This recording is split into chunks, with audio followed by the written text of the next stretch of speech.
All right, we got to do this again because unfortunately the audio was muted on the current live. So we're gonna try this again. And if you guys hear the audio better on the mic, please let me know in the chat because that was very unfortunate. I just pretty much gave you guys a muted edition of the 407 Rangers. So once again, it is your host Raymond Tapia.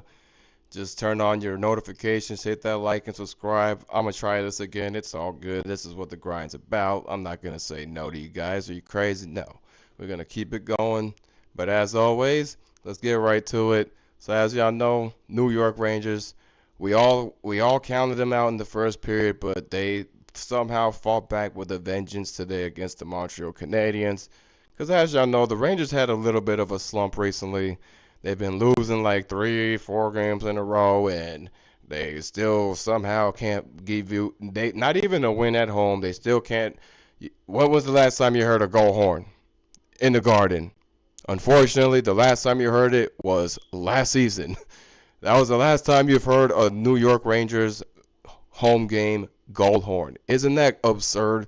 The last time you guys heard that horn was in fucking April? Oh my goodness, it's diabolical. But anyways, we'll go ahead and get to the stats and stuff. So Rangers actually did good. Surprisingly, they were very physical. They were good at seam passing and forechecking. I will give them credit. Defensively, they have finally improved. They actually even gotten better at the neutral zone because that was my biggest flaw with them. I thought they were going to still have these problems like controlling the middle, but surprisingly, Rangers can actually control the middle now, so I will give them credit for that.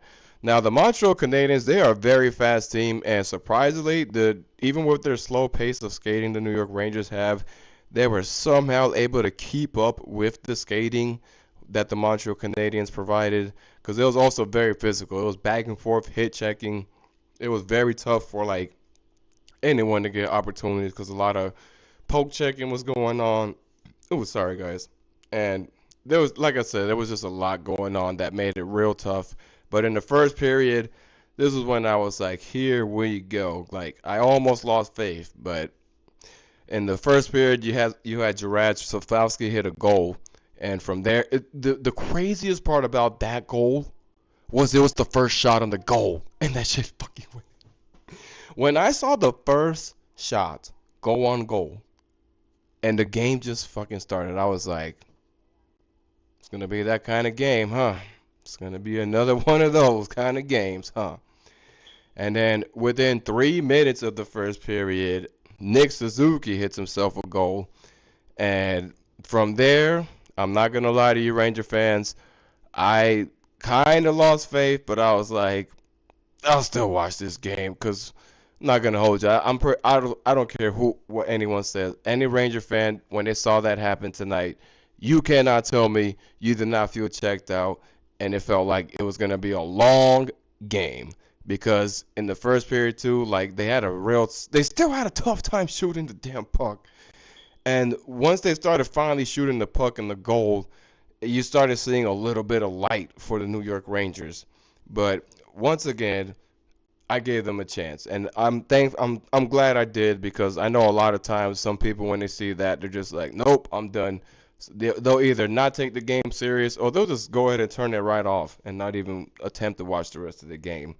So in the first period, for the New York Rangers to start their momentum, Mika Zibanejad out of nowhere from the breakaway hits a one-timer, and that I'm not gonna lie, I did not know Mika Zibanejad still had the one-timer in his bag. Cause let me ask you guys this: when was the last time Mika Zibanejad hit a one-timer shot? I want to I want to hear it, cause I can tell you I ain't seen Mika Zibanejad hit a one-timer in probably like 3 seasons, 4 seasons prior.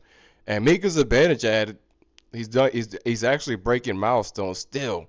That's why I call him Milestone Mika, because he's probably gonna be that New York Ranger that's gonna break a lot of records. It wouldn't surprise me one bit if he's the one New York Ranger that carries the most milestones out of a New York Ranger player for this franchise, because he's definitely getting there. If you look at his stats, like his career stats and points and assists and things like that, it's only a matter of time before Mika Zibanejad gets talked about as one of like the most point producing players to have put on a New York Rangers uniform. Despite him not being like homegrown and he got traded from Ottawa, it's gonna be like a much more impact of what he's done here.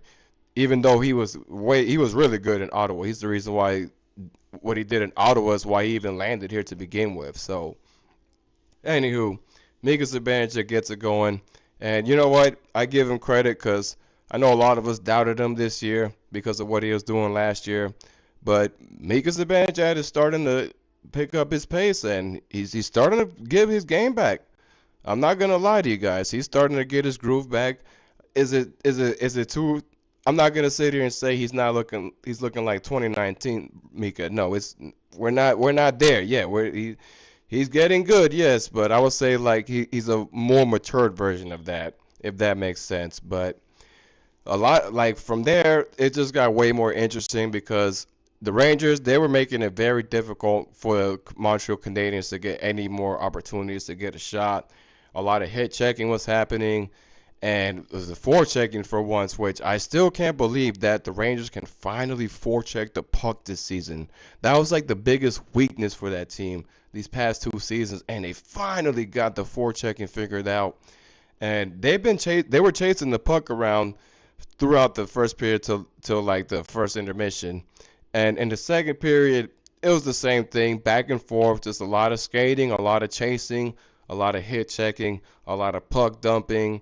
And Jonathan Quick, I'm not gonna lie, in the second period, even Montembeault, they both kind of made it like hard for each team to like have a tough time to gain a shot. Cause Jonathan Quick was moving like he was still young, cause he was pretty much moving his whole body around today. He was doing splits and everything. I was like, holy shit, okay.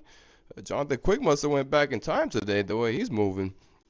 But from there on, the third period is when things get very interesting for the New York Rangers and the Canadiens because right after the New York Rangers finally started, gaining a little more momentum, and they've actually been having the puck in their zone a lot too this tonight. So I will give them credit for that as well. They finally like managed to have the puck in their blue zone way more often than usual. So that was another reason why they were able to have much more better opportunities in the goal scoring tonight, which I give them credit for that. If they start shooting the puck more like they were tonight, it'll probably turn things around for this team offensively because they're already doing good defensively. We just need to see the same energy on the offensive side. So in the third period, JT Miller, the way he scored the goal was an interesting one because everyone thought Alexis Lafreniere had hit the puck, but Artemi Panarin somehow had shot it, and then it was like a garbage cleanup kind of goal. And ironically, it happened to hit JT Miller's knee. Everybody thought it was like the Alexis Lafreniere deflection because he was right next to JT Miller, but the puck somehow landed on JT Miller's knee, and he happened to hit it into the net that way.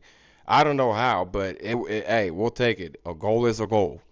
And from there on, this is when things got way more interesting because the most out of nowhere moment just happened, and it was Matthew Robertson. Matthew Robertson hit a slap shot. I did not see it coming. When I saw him hit that shot, I was like, who did that? Matthew fucking Robertson hit that shot? No fucking way. But he did. He slapped the fuck out of that puck, and it went into the net. And from there, the Rangers had the lead. The Rangers had a 1-goal lead. And right after, this was when things get interesting because Artemi Panarin finally broke out the ice and got himself a goal for the season, his first goal of the 2026 season, which I know we've been giving Artemi Panarin shit. Tonight, he had his moments where we're like, what are you doing? But he definitely redeemed himself with that goal, and I believe he had like 4 points as well because he had a couple of assists on top of that goal too. So I will give Artemi Panarin credit for that snapshot. He finally got it into the net. And that's why we always say, like, this is why we want Panarin to shoot the puck more. Because if Artemi Panarin can keep shooting the puck like he did tonight, he might be able to start producing more goals. Because we know Artemi Panarin is a good passer. But when he shoots the puck is when you start seeing much more of his bag. And that's all we want out of Panarin. Just shoot the puck more and you're going to get yourself a goal. Just don't take no crazy shots. Just take the smart ones that are right. Like the best shot, the smartest shot is always the easiest shot. That's like with any sport, not just hockey, but basketball, things like that. But Noah Dobson had hit a goal as well, and the Canadians were starting to creep right back, and they were just literally just down one right after because the Rangers for a minute they had the 2 goal lead and they started fighting back as well. Now, in right, I say like by the last 30 seconds of the third period, that was when things got a lot more interesting because we started getting very, very anxious. They started adding an extra attacker even on the power play when it was the 4-on-4 after the roughing situation. And I'm not gonna lie, the Canadians they could have easily gotten a shot and it would have been tied, and we probably would have witnessed what we saw last year because you guys remember what happened last year with the New York Rangers when they were in Montreal. They went back and forth, go to overtime, and then I believe it was Patrick Liner, one of those guys that hit a game-winning overtime goal for the Montreal Canadiens. So that could have easily been a part two tonight, but thankfully the Rangers kept it going and alive, and they actually managed to not even give the Montreal Canadiens a chance because they kept clearing it out into the freaking red zone and things like that, and the goalie zone. And I ain't gonna lie, one of those shots that they hit, it almost went into the net. It almost went into the empty net. So I give the Rangers much props for that. That they fought back, they were physical the whole game, forechecked, not made it easy at all for the Montreal Canadiens, despite how fast they were going. They were clogging up lanes, breaking up seam passes, forcing turnovers, things like that. And honestly, if the Rangers can keep playing like this, then we can probably see a turnaround. And they better because guess who just shutted out the Panthers of all fucking teams tonight? Take a wild guess. The Buffalo fucking Sabres. So we gotta do better. The fact that the Sabres, and mind you, Alex Lyon, that was his first fucking NHL career shutout. That's how you know we gotta do better. Because the Sabres are turning things around. They just shutted out the Panthers. I was just in shock when I saw that. Absolute shock. So let's hope that with this victory, the New York Rangers keep it going for Monday. Because not only do you owe us a victory in the Madison Square Garden, you owe us a goddamn goal horn. I want to hear a goal horn already for once. The last time I heard a New York Rangers goal horn at home was in April. April, guys. We're in October. That was not too long ago, but it definitely feels like a long time ago. So hopefully on Monday when they play against the Wild, we get to hear a goal horn. That's all we want. I mean, if they lose, we ain't going to be surprised. But if you can give us a goal horn, then we'll feel surprised. So hopefully, I'll leave you guys with my final thought and wrap things up here because it's been a long night, and sometimes in life we gotta cut things short to make things better for the later. But anywho, how I feel about this game, it was a game that went bad, but then just dramatically got better and good. And honestly, the New York Rangers just need to learn how to keep fighting back. All right, just if you get frustrated that goalies are just making it impossible for you to shoot the puck, just keep shooting it. Stop feeling checked out when you feel like you're already down and out. You see what happens when you fight back? You can actually win a game. So hopefully the New York Rangers finally learn if they're just down a goal, just fight back. So all you got to do is respond. Don't feel like it's over, even though it's been an already rough start. This is a way better way to redeem yourself. And like I said, we need this same energy at the Garden against the Wild. So hopefully they do it, and you guys finally get to see your first home victory for this team because they owe it to y'all. I still do not believe you guys have spent hard-earned cash and money for this stuff, and they're not giving you a goal. So New York City, this Monday, just pray that they give you a goal. They owe it to y'all. Y'all pay way too many bills up there. Rent's too high. Tickets are too high up there for y'all to be dealing with that. But anywho, Y'all have a wonderful weekend. Thank y'all for watching. You could have watched any other video, but y'all chose this channel, and for that, it's always greatly appreciated. And we're at 150 subscribers. And you know what? I know I say this all the time, but I'm always going to thank y'all for doing this because you guys are the reason why this channel is growing and we're finally picking it up and doing things to adjust. And we're going to always keep giving you guys the appreciation because y'all are the reason why we do this, and it's starting to keep on growing. So now our next goal is to try to reach 200, and let's hope we get to that number and then go from there. So as always, y'all, thank y'all for watching. Hit that like and subscribe. Y'all have a wonderful weekend. Let's go Rangers.